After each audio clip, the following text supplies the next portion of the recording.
नमस्कार साथियों, स्वागत है आप सभी का आपके अपने इस YouTube चैनल पर जिसका नाम है जीएस बूस्टर, जो कि पार्ट है तक्षशिला इस बलिया का और मैं हूं अनुभव उपाध्याय। साथियों, हिमालय के ऊंचाइयों में लगभग 17,000 फीट पर स्थित लिपुलेख दर्रा सदियों से भारत, तिब्बत और नेपाल के बीच व्यापार, तीर्थयात्रा और सामरिक संपर्क का महत्वपूर्ण मार्ग रहा है। पिछले लगभग 6 वर्षों तक कोविड 19 महामारी, भारतीय चीन सीमा तनाव और बदलते क्षेत्रीय सुरक्षा परिदृश्य के कारण यहां सीमा व्यापार लगभग बंद रहा। लेकिन अब 1 अगस्त 2026 से भारत और चीन ने इसी मार्ग से सीमा व्यापार पुनः शुरू करने का निर्णय लिया। पहली नजर में यह केवल एक आर्थिक फैसला लगता है, लेकिन इसके पीछे दक्षिण एशिया की जटिल भू राजनीति छिपी हुई है। क्योंकि जिस क्षेत्र से यह व्यापार शुरू हो रहा है, उसी लिपुलेख क्षेत्र पर नेपाल भी अपना संप्रभु दावा करता है। यानी एक दर्रा, तीन देश, तीन अलग अलग दावे और हिमालय के बदलती रणनीतिक राजनीति। आज के इस विश्लेषण में हम भावनाओं या राजनीतिक दृष्टिकोण से नहीं, बल्कि भारत सरकार, नेपाल सरकार और चीन के आधिकारिक दस्तावेज, ऐतिहासिक अभिलेख और अंतर्राष्ट्रीय भू राजनीतिक विश्लेषण के आधार पर समझेंगे कि लिपुलेख इतना महत्वपूर्ण क्यों है, सीमा व्यापार दोबारा क्यों शुरू हो रहा है और इसका भारत, नेपाल तथा चीन के संबंधों पर क्या प्रभाव पड़ सकता है। तो आइए तथ्यों, आधिकारिक स्रोतों के आधार पर इस पूरे विषय को विस्तार से समझते हैं। साथियों, चैनल पर पहली बार है तो चैनल को सब्सक्राइब करके बेल आइकन दबा दीजिएगा। वीडियो को अंत तक देखिएगा और अपने जो भी विचार हैं, चाहे पक्ष में हो, विपक्ष में हो, तटस्थ में हो, वह सारे विचार आप अपने कमेंट के माध्यम से हम तक अवश्य पहुंचाएं।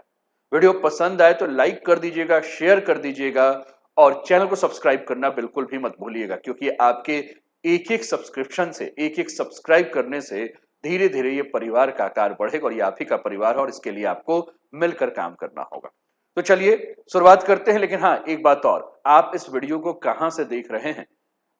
भारत से देख रहे हैं, नेपाल से देख रहे हैं या विश्व के किसी अन्य देश से देख रहे हैं, ये भी कमेंट के माध्यम से जरूर बताएं और हो सके तो वो जिला, राज्य जो भी है वो आप कमेंट के माध्यम से बताइए। तो चलिए शुरुआत करते हैं आज का टॉपिक। और आपके स्क्रीन पर आज का टॉपिक है, नेपाल क्यों नाराज, भारत चीन व्यापार शुरू 6 साल बाद। टाइम्स ऑफ इंडिया ने कवर करते हुए लिखा हुआ है, India China border trade through Lipulekh to resume on August 1। तो लिपुलेख पर नई जंग, भारत चीन व्यापार और नेपाल इससे नाराज है। यहीं से आज की चर्चा की हम शुरुआत करते हैं। साथियों, किसी भी सीमा विवाद को समझने के लिए पहले उसके भूगोल को समझना आवश्यक है। यदि भारत के मानचित्र पर उत्तराखंड के सबसे उत्तरी भाग की ओर देखें तो पिथौरागढ़ जिले के धारचूला क्षेत्र के आगे हिमालय में स्थित एक महत्वपूर्ण पर्वतीय दर्रा दिखाई देता है, जिसे हम लिपुलेख दर्रा कहते हैं।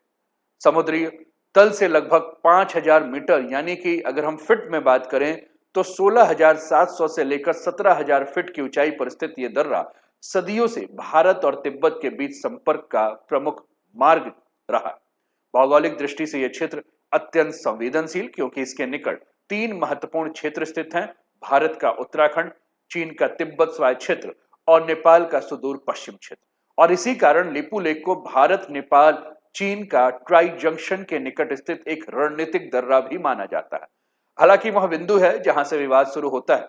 भारत, नेपाल और चीन तीनों देश के ट्राई जंक्शन की व्याख्या और सीमा निर्धारण के आधिकारिक समझ एक दूसरे से भिन्न है। और यही कारण है कि लिपुलेख केवल एक पर्वतीय दर्रा नहीं, बल्कि दक्षिण एशिया के सबसे संवेदनशील सीमा क्षेत्रों में से एक बन चुका है।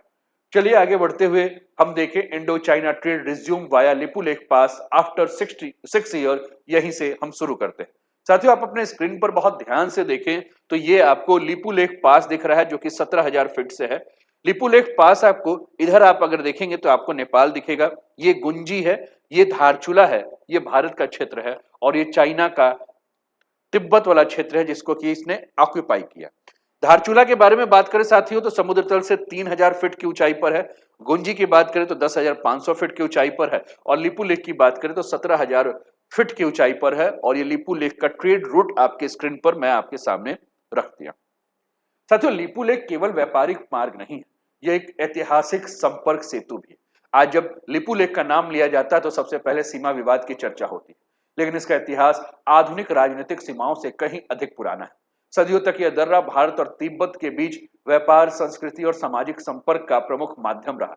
कुमाऊं के भोटिया समुदाय, स्थानीय व्यापारी और तिब्बती कारोबारी इस मार्ग से नियमित रूप से आवागमन करते थे। इस मार्ग से ऊन, नमक, बोरेक्स, जड़ी बूटियां, पशु उत्पाद, ऊनी वस्त्र तथा दैनिक उपयोग की अनेक वस्तुओं का आदान प्रदान होता था।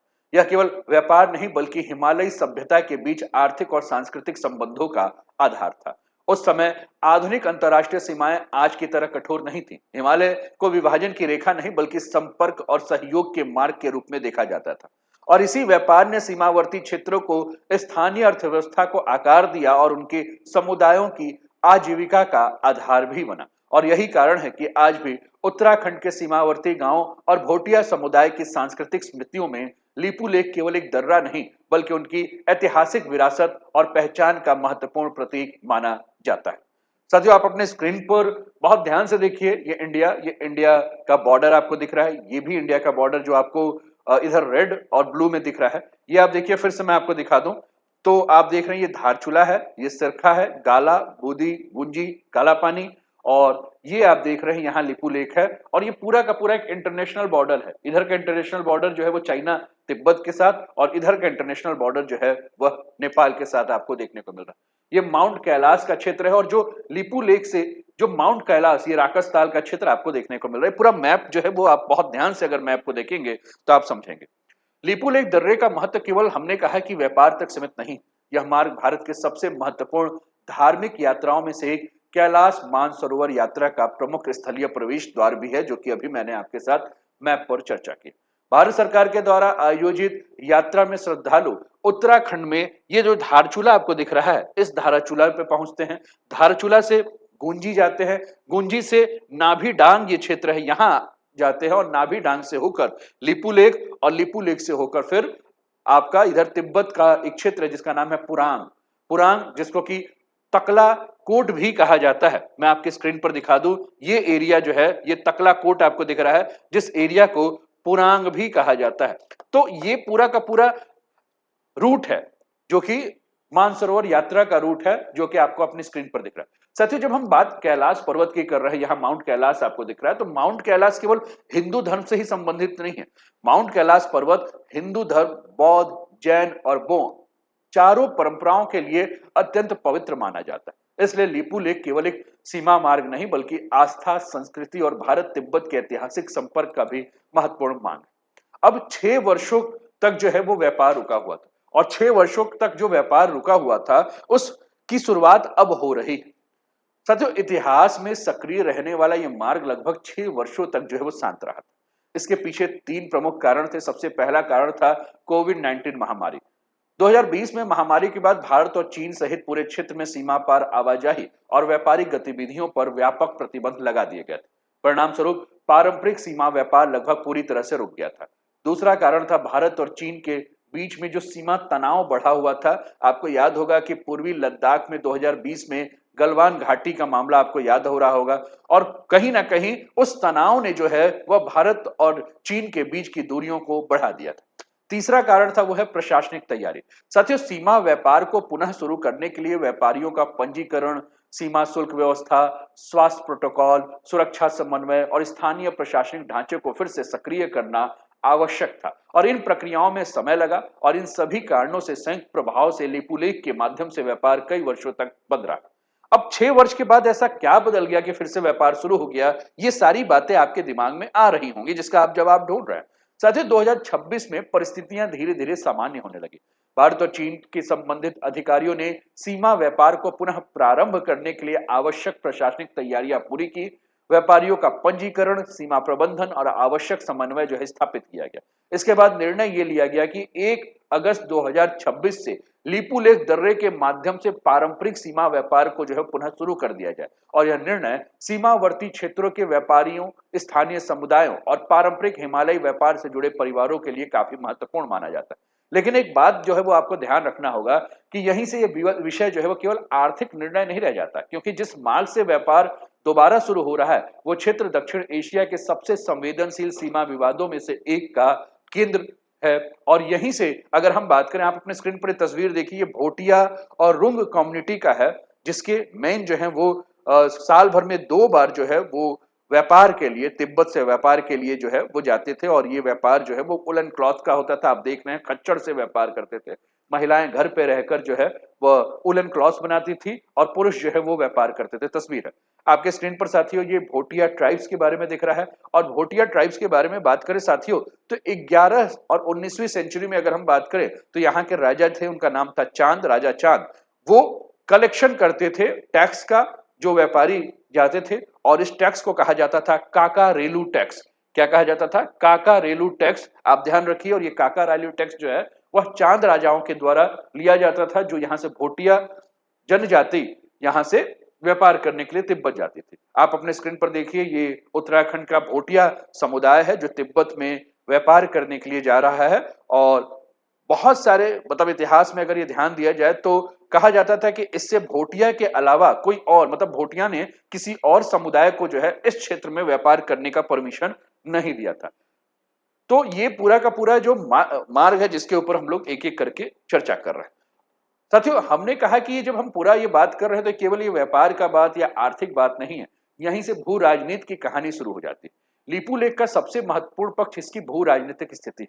भारत इस क्षेत्र को उत्तराखंड का हिस्सा मानते हुए प्रशासनिक नियंत्रण रखता है, सीमा व्यापार संचालित करता है। नेपाल अपने आधिकारिक राष्ट्रीय मानचित्र में काला पानी, लीपू लेख और लिम्पियाधुरा को नेपाल का अभिन्न हिस्सा मानता है तथा इन क्षेत्रों पर संप्रभु दावा करता है। वहीं चीन तिब्बत की ओर से इसी मार्ग के माध्यम से भारत के साथ सीमा व्यापार संचालित करता है। यानी कि एक पर्वतीय दर्रा, तीन संप्रभु राष्ट्र, तीन अलग अलग आधिकारिक दावे। और यही कारण है कि 1 अगस्त 2026 से सीमा व्यापार की पुनः शुरुआत केवल एक आर्थिक घटना नहीं है, यह दक्षिण एशिया के सीमा राजनीति, ऐतिहासिक संधि और रणनीतिक हितों और क्षेत्रीय कूटनीति से जुड़ा एक अत्यंत महत्वपूर्ण घटनाक्रम है। अब सबसे बड़ा प्रश्न यह है कि आखिर भारत, नेपाल और चीन तीनों देश के दावे का ऐतिहासिक और कानूनी आधार क्या है, इसे भी हम एक एक करके जो है वो समझते हैं।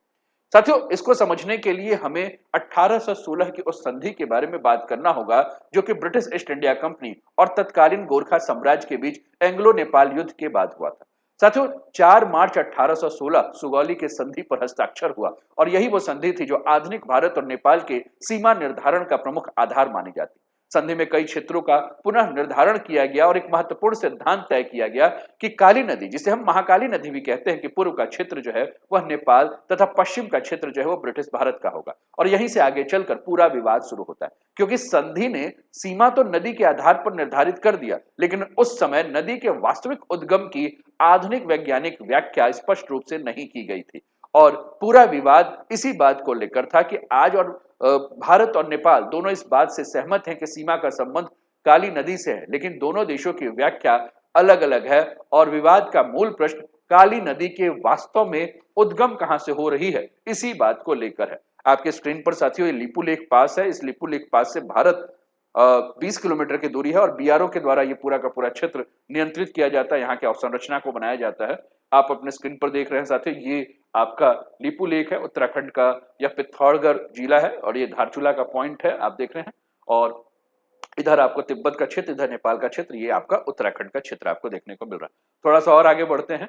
आप अपने स्क्रीन पर देखिए लिम्पियाधुरा और ये लीपू लेक पास दिख रहा है, सॉरी ये लीपू लेक पास दिख रहा है, ये काला पानी का क्षेत्र है। यह नेपाल का सुदूर पश्चिम प्रांत दिख रहा है, ये उत्तराखंड का पिथौरागढ़ का क्षेत्र है। और इधर से अगर हम बात करें तो तिब्बत का क्षेत्र है जिसे चाइना ने ऑक्यूपाई करके रखा हुआ है।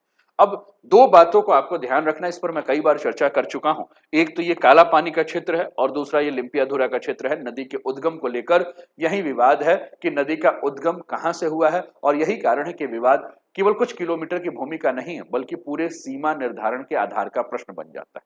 नेपाल सरकार का आधिकारिक रुख ये है कि लिम्पियाधुरा से निकलने वाली जो काली नदी है वही मूल है, और इसलिए लिम्पियाधुरा, काला पानी और लीपू लेक यह नेपाल के भूभाग का हिस्सा है। नेपाल ने 2020 में अपने आधिकारिक राजनीतिक मानचित्र में भी इस बात को दर्शाया था, ग्रेटर नेपाल के माध्यम से इस बात को समझाने का जो है वो प्रयास भी किया था, है ना। तो नेपाल ने 2020 में यही मानचित्र जारी किया था, राजनीतिक मानचित्र, और इन क्षेत्रों को अपने में शामिल किया था। नेपाल की संसद ने उस संशोधित मानचित्र को संवैधानिक मान्यता भी दी और नेपाल का तर्क था कि ऐतिहासिक दस्तावेज पुराने नक्शे और संधि की उसकी व्याख्या के दावे का समर्थन भी करते हैं। नेपाल में कई राजनीतिक दल, इतिहासकार और रणनीतिक विश्लेषक ये भी कहते हैं कि यह विवाद, सीमा विवाद का समाधान सुगौली संधि की मूल भावना के आधार पर होना चाहिए।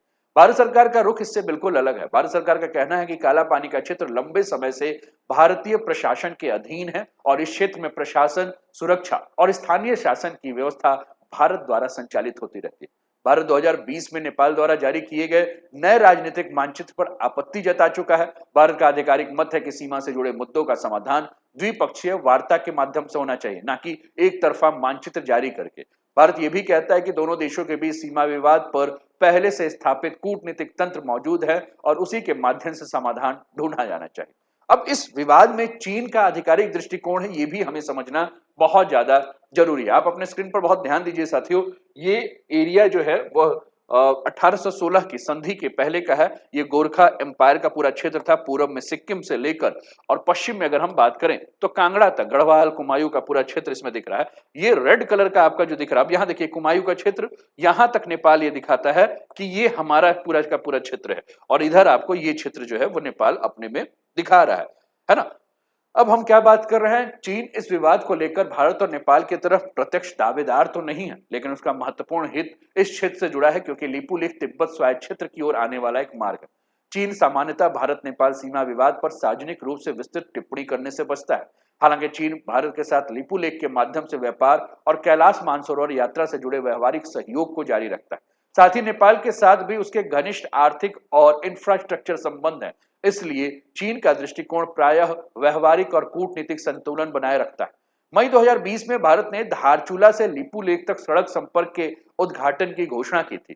नेपाल में इस पर लेकर बहुत आपत्ति जताई थी और आप देखिए नेपाल का ये मैप आपको दिख रहा है जो नेपाल सरकार ने जारी किया था और ये लिम्पियाधुरा है और यहां से दिखाता है नेपाल सरकार की ये काली नदी है। ये देखिए नेपाल सरकार के द्वारा ये पूरा का पूरा मैप है जिसमें दारचूला को भी नेपाल अपना दिखा रहा है, गुंजी को भी नेपाल अपना दिखा रहा है, काला पानी को भी अपना दिखा रहा है, कूटी को भी अपना दिखा रहा है, लिपू लेक को भी अपना दिखा रहा है और यही विवाद आपको देखने को मिल रहा है। अब यहां आप देखेंगे बहुत ध्यान से तो ये नेपाल का तो हमने पहले नक्शा दिखाया जो नेपाल सरकार ने जारी किया। अब ये हम भारत सरकार का नक्शा दिखा रहे हैं आपको, ये जो मैंने लाल कलर से किया, यही पूरा का पूरा विवादित क्षेत्र आपको दिख रहा है और ये आप बहुत ध्यान से देखेंगे तो आपको थम्स अप अंगूठा की तरह जो है ये पूरा उठे हुए अंगूठे की तरह आपको ये देखने को मिलेगा, है ना।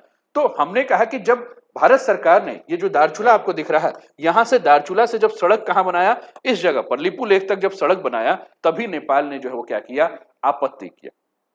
नेपाल सरकार ने कहा कि भैया ये हमारा क्षेत्र है, इस क्षेत्र में आप कैसे बना रहे हैं। और इसी के बाद नेपाल सरकार के द्वारा जो राजनीतिक मानचित्र जारी किया गया, ये राजनीतिक मानचित्र है जिसमें कि लिम्पियाधुरा, काला पानी और लिपुलेख नेपाल ने अपना हिस्सा दिखा दिया और भारत ने इस कदम का विरोध किया और इसे एक तरफा कार्यवाही बताया और यहीं से सीमा विवाद एक बार फिर से दोनों देशों के संबंधों का प्रमुख विषय बन गया। अब यह भी कहा जाता है कि इसको 1962 की लड़ाई के साथ जोड़ा जाता है। नेपाल अक्सर यह दावा करता रहता है कि 1962 में भारत चीन युद्ध के दौरान भारत को इस क्षेत्र में केवल अस्थायी रूप से रहने की अनुमति दी गई।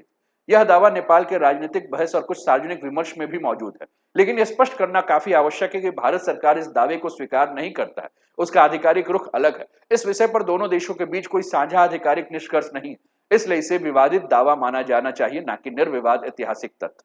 अब एक बात और भी ध्यान देना है कि इस विवाद के कई आयाम हैं। पहला, राष्ट्रीय संप्रभुता, दूसरा सीमा सुरक्षा और तीसरा कैलाश मानसरोवर यात्रा, चौथा भारत चीन सीमा व्यापार, पांचवा भारत नेपाल संबंध, यानी एक ही क्षेत्र धर्म, व्यापार, भूगोल, इतिहास और राष्ट्रीय सुरक्षा इन सभी से जुड़ा हुआ है।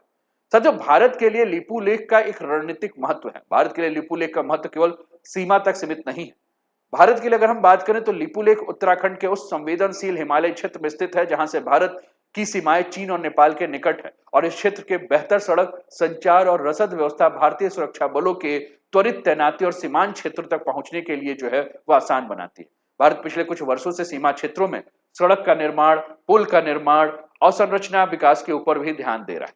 दूसरा, अगर हम बात करें साथियों तो भारत के लाखों श्रद्धालुओं के लिए कैलाश मानसरोवर यात्रा केवल धार्मिक यात्रा नहीं बल्कि सांस्कृतिक विरासत का प्रतीक है।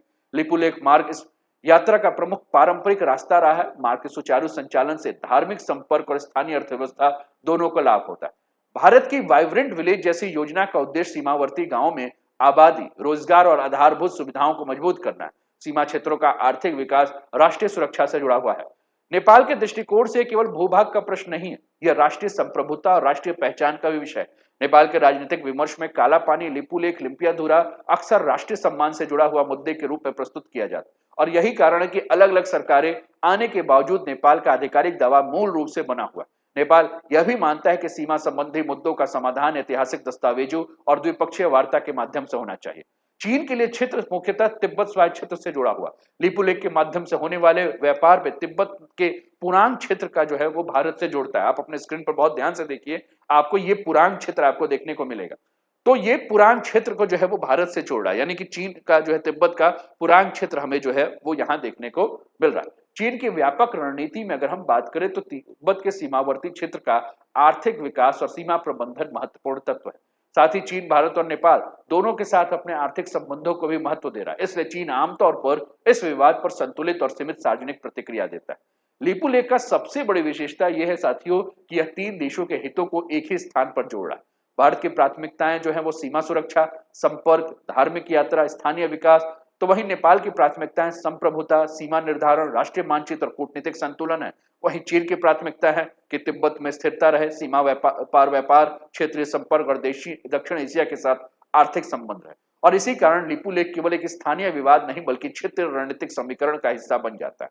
तो एक सबसे महत्वपूर्ण प्रश्न ये है कि सीमा व्यापार दोबारा शुरू करने का अर्थ ये तो नहीं कि भारत जो है और चीन के बीच सभी विवाद समाप्त हो चुके हैं। साथियों, दोनों देशों के बीच अभी भी सीमा से जुड़े कई मुद्दे लंबित हैं, लेकिन अंतर्राष्ट्रीय संबंध में अक्सर ऐसा होता है कि प्रतिस्पर्धा और सहयोग साथ साथ चलते रहते हैं। जहां मतभेद है वहां वार्ता भी जारी रहती है, जहां सहयोग संभव है वहां व्यापार और संपर्क बनाए रखने का प्रयास किया जाता है। लिपुलेख के माध्यम से व्यापार की बहाली को इसी व्यापक संदर्भ में देखा जा रहा है। जब भारत और चीन ऐसे मार्ग पर व्यापार बढ़ाते हैं जिस पर नेपाल दावा करता है, तो नेपाल में इस विषय पर राजनीतिक चर्चा तेज होना स्वाभाविक है। हालांकि यह कहना कि इससे स्वतः किसी नए कूटनीतिक संकट की शुरुआत होगी, अभी समय से पहले होगा। नेपाल भविष्य में भी अपने आधिकारिक दावे को दोहराता रह सकता है, जबकि भारत अपने प्रशासनिक और कानूनी दृष्टिकोण पर कायम रह सकता है और ऐसी स्थिति में संवाद और कूटनीतिक प्रक्रिया की भूमिका अधिक महत्वपूर्ण हो जाती है। पिछले एक दशक में हिमालय क्षेत्रों में इंफ्रास्ट्रक्चर डेवलपमेंट की गति बढ़ी है। भारत ने सीमावर्ती सड़क, सुरंग, पुल और संचार सुविधाओं का निवेश बढ़ाया और उसकी एक तस्वीर आपको दिख रही है जो कि बीआरओ यहाँ रोड बना रहा है, तो ये भी आपको दिख रहा है। इसके अलावा अगर हम बात करें साथियों, तो नेपाल भी अपनी सीमा से जुड़े क्षेत्रों में संपर्क और विकास परियोजना पर ध्यान दे रहा है। इस प्रकार हिमालय अब केवल प्राकृतिक सीमा नहीं बल्कि आधुनिक संपर्क और रणनीतिक इंफ्रास्ट्रक्चर का क्षेत्र बन चुका है। आगे तीन संभावनाएं इसको लेकर हम देख सकते हैं, जिसमें पहली संभावना यह है कि व्यापार और संपर्क बढ़ते रहे तथा सीमा विवाद पर वार्ता समानांतर चलती रहे। दूसरा, अगर हम बात करें तो यदि किसी नए घटनाक्रम से राजनीतिक मतभेद बढ़ते हैं तो विवाद फिर से प्रमुख कूटनीतिक मुद्दा बन सकता है। और तीसरा परिदृश्य ये बनता है कि दोनों देश सीमा विवाद पर विश्वास निर्माण के उपायों को आगे बढ़ाएं और क्रमिक समाधान की दिशा में प्रगति करें। अब इनमें से कौन सा परिदृश्य आगे बढ़ेगा, यह भविष्य की कूटनीतिक बातचीत और राजनीतिक इच्छा शक्ति और क्षेत्रीय अगर हम बात करें तो परिस्थितियों के ऊपर निर्भर करेगा। यदि हम लिपुलेख को केवल भारत नेपाल सीमा विवाद के रूप में देखें तो इसकी तस्वीर अधूरी रह जाएगी। वास्तव में यह क्षेत्र पूरा का पूरा जो है वह हिमालय की बदलती भू राजनीति का एक महत्वपूर्ण केंद्र है। भू राजनीतिक सिद्धांत के अनुसार हिमालय केवल एक प्राकृतिक पर्वत श्रृंखला नहीं बल्कि एशिया की सामरिक सुरक्षा, जल संसाधन और शक्ति संतुलन का आधार है और इसी कारण भारत, चीन और नेपाल तीनों इस क्षेत्र को अलग अलग राष्ट्र हित के दृष्टिकोण से देख रहे हैं। नेपाल लंबे समय से भारत और चीन के बीच बफर स्टेट की भूमिका निभा रहा है। हाल के वर्षों में नेपाल ने दोनों पड़ोसी देशों के साथ संतुलित संबंध बनाए रखने की नीति अपनाई, जिसे अंतर्राष्ट्रीय संबंधों में हेजिंग कहा जाता है। चीन के लिए लिपुलेख का महत्व तिब्बत की सुरक्षा और सीमावर्ती क्षेत्रों का विकास और पश्चिमिक विकास रणनीति जो है वह जुड़ा हुआ है। वही भारत के लिए क्षेत्र, राष्ट्रीय सुरक्षा, सीमा संरचना, कैलाश मानसरोवर मार्ग और हिमालय सीमाओं के प्रभावी प्रबंधन का महत्वपूर्ण हिस्सा है। इसी उद्देश्य से भारत ने सीमा क्षेत्रों में सड़क, पुल और अन्य इंफ्रास्ट्रक्चर डेवलपमेंट पर विशेष ध्यान दिया। इसके अलावा अगर हम बात करें साथियों, तो कुल मिलाकर आज लिपुलेख केवल सीमा दर्रा नहीं बल्कि सुरक्षा, अर्थव्यवस्था, पर्यावरण, कूटनीति और भू राजनीति इन सभी का संगम बन चुका है। इसी कारण विशेषज्ञ मानते हैं कि लिपुलेख का भविष्य केवल सीमा विवाद से नहीं बल्कि भारत, नेपाल और चीन के बीच विश्वास, संवाद, क्षेत्रीय सहयोग और स्थिर हिमालय व्यवस्था के ऊपर निर्भर करेगा। तो इस पूरे विश्लेषण में 5 महत्वपूर्ण निष्कर्ष सामने आते हैं। पहला, लिपुलेख केवल एक पर्वतीय दर्रा नहीं बल्कि इतिहास, व्यापार, आस्था तथा सामरिक महत्व का संगम है। दूसरा, भारत और नेपाल इस क्षेत्र पर अलग अलग आधिकारिक दावे करते हैं जिनका आधार उनके अपने ऐतिहासिक और प्रशासनिक दृष्टिकोण है। तीसरा, 1 अगस्त 2026 से सीमा व्यापार की पुनः शुरुआत सीमावर्ती क्षेत्रों के लिए एक महत्वपूर्ण आर्थिक कदम है, लेकिन इससे सीमा विवाद स्वतः समाप्त नहीं होगा। चौथा, इस विषय को समझने के लिए भारत, नेपाल और चीन तीनों देशों के आधिकारिक दृष्टिकोण और क्षेत्रीय हितों के साथ लेकर देखना आवश्यक है। और अंत में, लीपू लेख केवल एक सीमा विवाद नहीं बल्कि बदलती हिमालय भू राजनीति, क्षेत्र कूटनीति और पड़ोसी देशों के संबंधों को समझने का एक महत्वपूर्ण कड़ी है। आपको क्या लगता है? आप अपने विचार जो है वो कमेंट के माध्यम से हम तक बताएं कि लीपू लेख का भविष्य और सीमा विवाद जो है वह कैसे आगे बढ़ेगा और इसके क्या निदान है। उम्मीद करता हूं कि आपको आज का टॉपिक समझ में आया होगा। तो अपने विचारों को कमेंट के माध्यम से हमें पहुंचाएं। चैनल को अभी तक सब्सक्राइब नहीं किया, सब्सक्राइब कर दीजिए। वीडियो को लाइक नहीं किया, लाइक कर दीजिए और शेयर नहीं किया तो शेयर कर दीजिए। अपना ध्यान रखिए, स्वस्थ रहिए, मस्त रहिए, तंदुरुस्त रहिए, हंसते खेलते मुस्कुराते हुए जीवन का आनंद लीजिए। जय हिंद, जय भारत।